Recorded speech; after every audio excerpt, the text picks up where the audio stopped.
Hi everybody, this is Emmy here again. By now you should know the drill. I'm just here to give you a quick rundown of the P4 firmware and how it works. So starting off at the top here, really the most important things about this firmware that you're going to be using to modify and debug your code is these four variables right here. So let's take a look at the first two. These first two variables control how the neural data is played. So I'm calling each of these new pieces of neural data, each one of them is a track. And altogether they form the playlist of neural data for this Arduino. And so you can think about this as the loop and shuffle features of your of a playlist for some like streaming service or a music player. So what this is going to do is in loop mode, it's going to just play each track sequentially. And it's going to do this regardless of whether or not therapy is being applied. So normally, what the device would do is it will just kind of lock up in a seizure state if you're not applying therapy. But in loop playlist mode, what it'll do is it'll just kind of linger. It'll just play the entire thing once and then stop. So this is going to be very useful for you if you're just debugging whether or not your classifier is working in C# and don't want to check if you're doing the therapy right as well, so you can just do one thing at a time. Another thing to note is that this overrides this variable right here called shuffle playlist. And so you can think about the shuffle playlist variable as being like a shuffle mode on your music player. So typically what's going to happen is the Arduino will alternate between seizure positive and seizure negative tracks, but if shuffle mode is turned on, it'll pick one at random from the seizure positive and seizure negative tracks. If shuffle mode is turned off, though, it'll just keep playing the same ones over and over again, so it'll keep playing the same positive track and the same negative track. And you can control which one it plays by using this by setting these two variables, default positive track and default negative track. Just keep in mind that this ranges from 0 to 3 since there's only 4 positive tracks, and this ranges from 0 to 19 since there's only 20 negative tracks. If you set it to a value outside of this range, well, bad things will happen. I can't really say what's going to happen. You'll overflow or something. Just don't do that. In any case, now let's go look a bit deeper at these variables right here. So, these variables will become a bit more important later, but these two, this variable will become a bit more important later, and I'll explain that. But eegPositive and eegNegIndex. So you can think about the Arduino as being a sort of music player, like I said for these tracks. And what it's going to do is it's going to play one of these one at a time. And the positive index is the playback position for the positive tracks, and the negative index is the playback position for the negative tracks. And so these are both set to 0 to begin with. This therapy nominal period MS, this variable, what it is it's how long you need to apply therapy before going back into the nominal period. And we'll take a look at how that state logic works in just a second.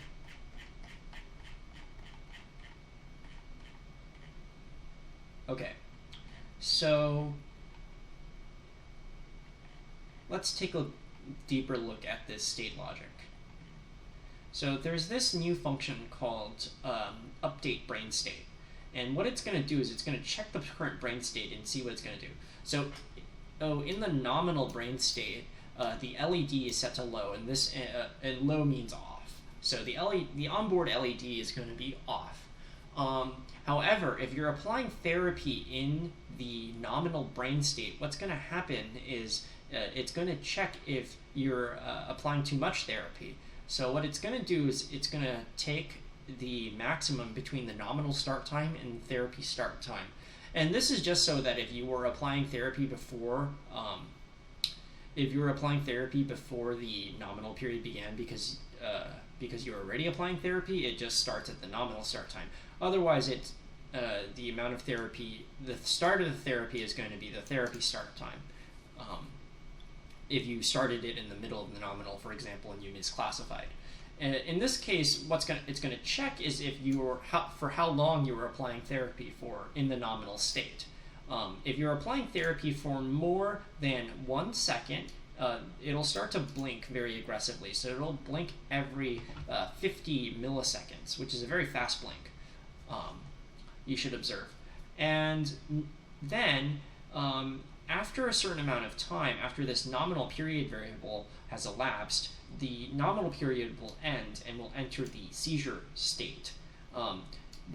What we do now is we reset the playback position for the seizure positive tracks, and if shuffle mode is turned on, we'll select a track to play.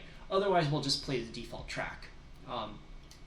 What's more, we'll also roll a random number for the amount of time that is needed to be in therapy to get out of the seizure state.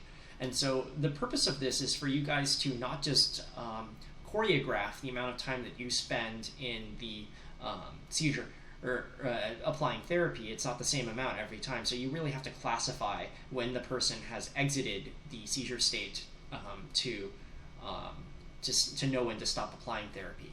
Now let's take a closer look at the seizure state. So for the seizure state, what we do is we pull the LED high when we're not applying therapy. And so if therapy is not being applied, the LED is just high and the state machine just stops there, and it just checks the next loop. Otherwise, therapy is being applied, so we'll slow blink the LED.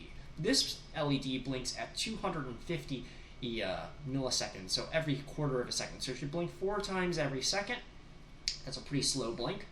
And what it'll do is it'll check if enough therapy is applied. So you have to consistently apply therapy for at least this therapy nominal period MS, which was rolled in the nominal state. So every time we enter a new seizure state, it gets a new therapy nominal period MS. And you need to hold the therapy for at least this long. If you don't hold it, what's going to happen is it'll detect that you're not in therapy, so it'll just go here. And once you start the therapy again, this therapy start time gets reset. So you kind of wasted all your effort in the first therapy if it wasn't applied long enough. So there's that. After you have applied it for long enough, the brain state will switch back to nominal and set the seizure negative playback position, and it'll reset the seizure negative playback position to 0. Once again, if shuffle mode is turned on, we'll select a random negative track to play. Otherwise, we'll just play the default track that you set from earlier.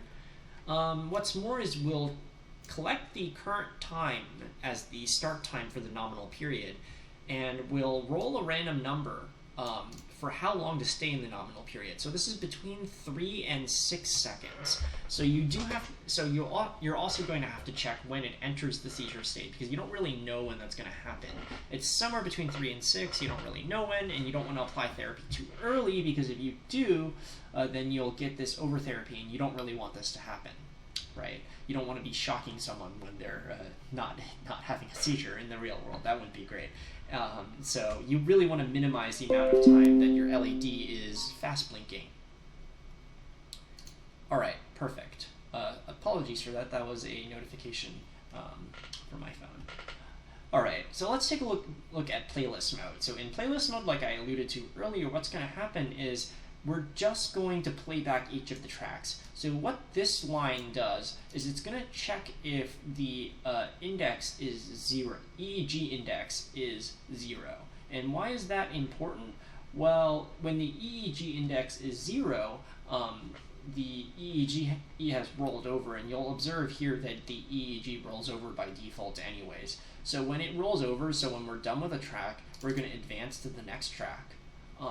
And so we're going to, once we have played all the tracks, we'll pull the LED high because we're in seizure mode now.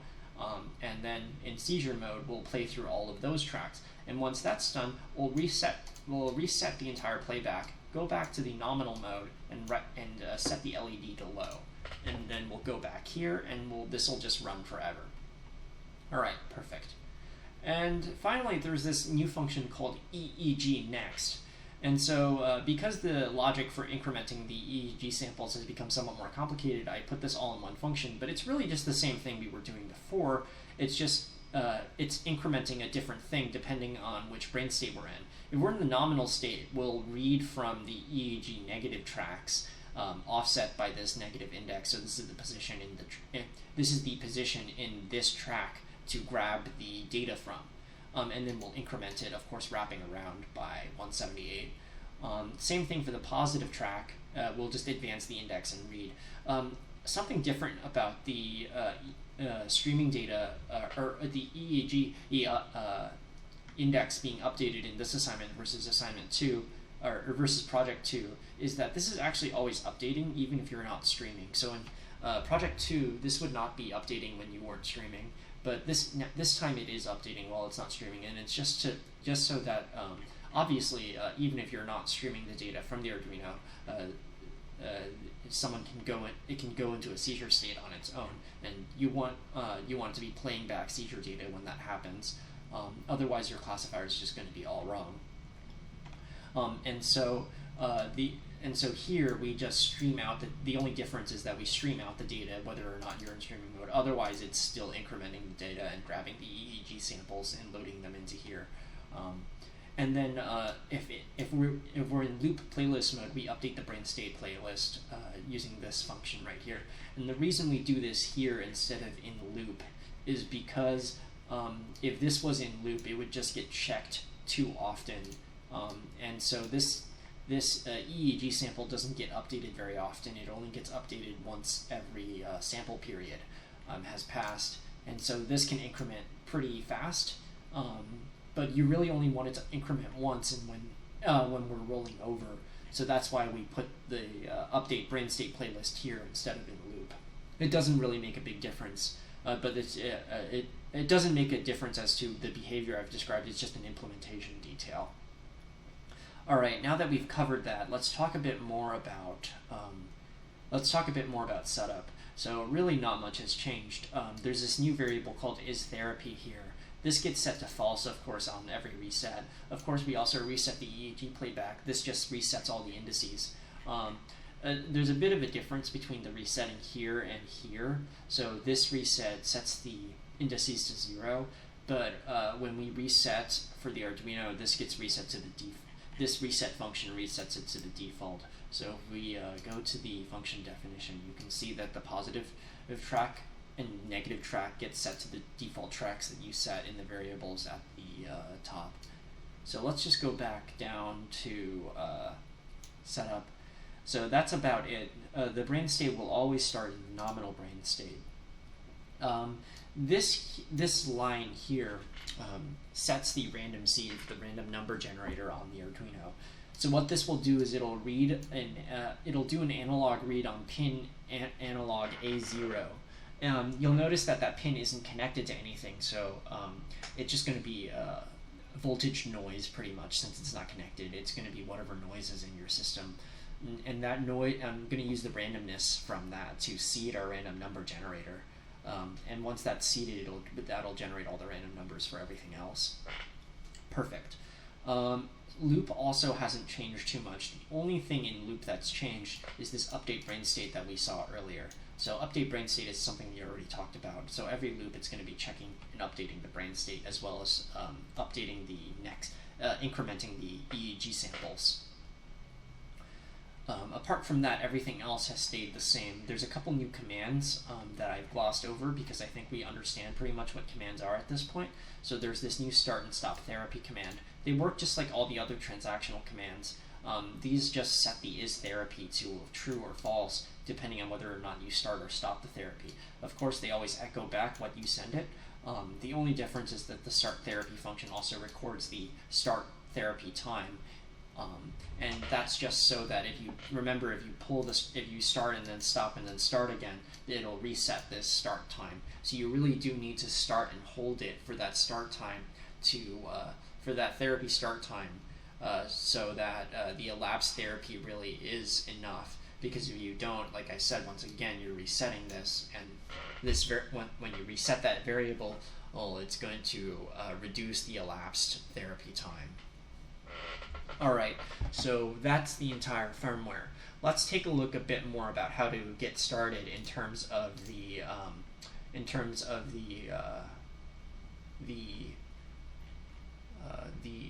data. I'm sorry, I've been talking for a bit now. Alright, let's take a look a bit more on how to get started in terms of the data. So I'm going to provide you this file here called Project 4 Getting Started. Ignore this file. This was for making the assignment. So this file right here has all the imports that you'll need. I'm going to upload this to Canvas. And so pretty much what you want to do is you want to train a classifier, just like before. You want to train an LDA on the assignment data. Make sure you balance the data set and train test split. This will all already be in the file since we already did this, for project 3. So I'm going to run this and I'll get a certain percentage accuracy. It shouldn't really matter though, since I've pruned out all the outliers in the stream data set. So once you import this into a file and you get the frequency bands here and you count the accuracy, this should always be 100% no matter what you train here, as long as you use the code that I gave you. And now we just need to extract the coefficients. So I gave you this handy function called printCSArray, which prints the coefficients as an array. Of course, you'll also need the intercept, so let me print out the intercept as well. And I showed you this in class, so let's print out the intercept. So this is the intercept. I did make a small mistake when demonstrating this in class, and that was how to use the intercept and coefficients to classify. It's just a minor thing. Let's take a deeper look at that. So here is this file called Fourier test. I've already loaded in the coefficients. So so we load in the intercept and weights into an array like so right here. This is a different classifier that I trained, hence you might see like different weights. Obviously these aren't the same, but that's fine. This classifier has the same accuracy as the last one. And here I load in the signal from one of the signals. So another thing you can do to print the CS array is you really want to print the CS array of x0. Or I believe it's yes, it's I would recommend you print x stream 0 or something like that.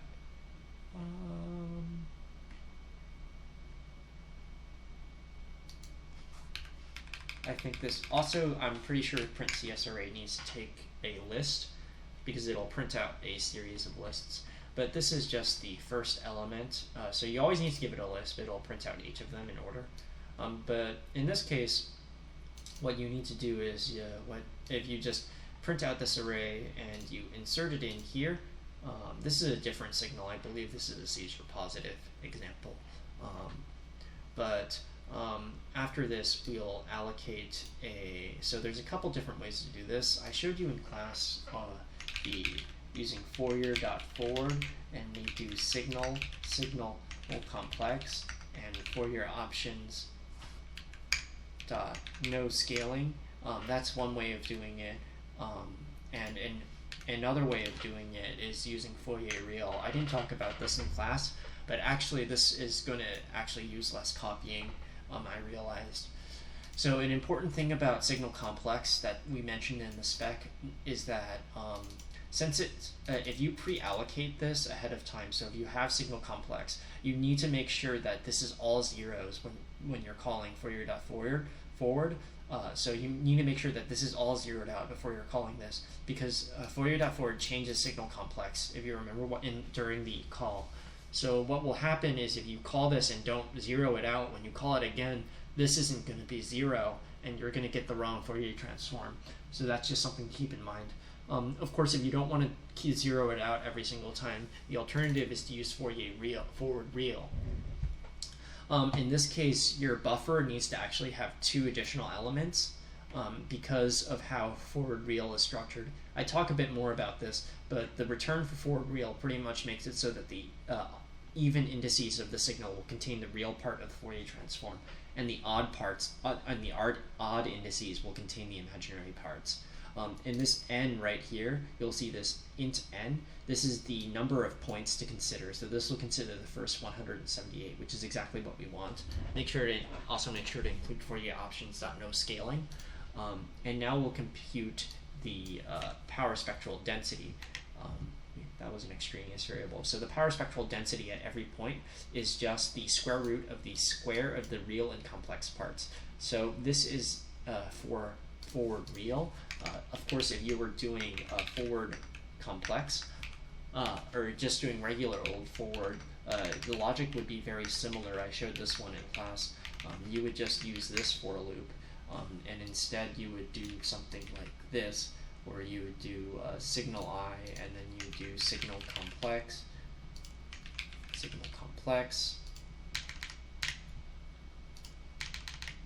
and instead of I over 2 here, you'd be having I. Of course, you have I over 2 here because you're incrementing by 2 every time, so the weights are half of this. And so these are just two ways of computing the same thing. And I'm going to comment this out for now since I'm using the forward real implementation. Finally, to check, I made a mistake in class. I said sum is greater than intercept. It's actually sum plus intercept is greater than 0. I think that roughly translates, I think that's the same as sum is greater than negative intercept, actually. So once we run through this and we test it, it should pop out as seizure positive, I believe. Give it a second. Yes, so it's seizure positive. And it'll print out the power spectrum. This one prints out the power spectral density. And it's really important that you double check if your power spectral density is right. So one way to print out the power spectral density is to check the frequency of this one. So we already did that in this variable right here in xf. So let's just get xf of 0. Or this is x, I'm sorry, this is x stream, xf stream 0.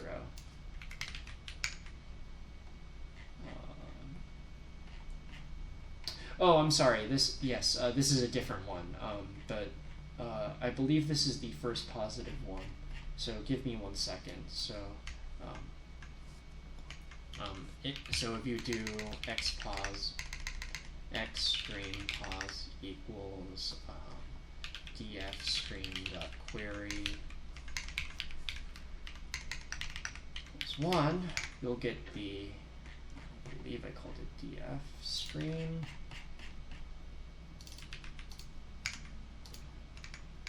And then we can get the Fourier transform. We can get the power spectral density of the first element. Of course, this takes an array, so you have to give it an array as well. Oh, whoops! What's going on here?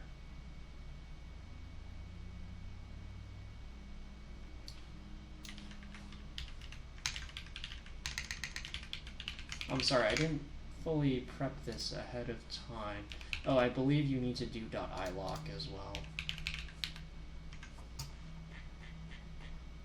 Apologies for not preparing this ahead of time. This could have been a little cleaner. So let's just do this, and perfect. All right, now we can do. Now we can get the bands back on this.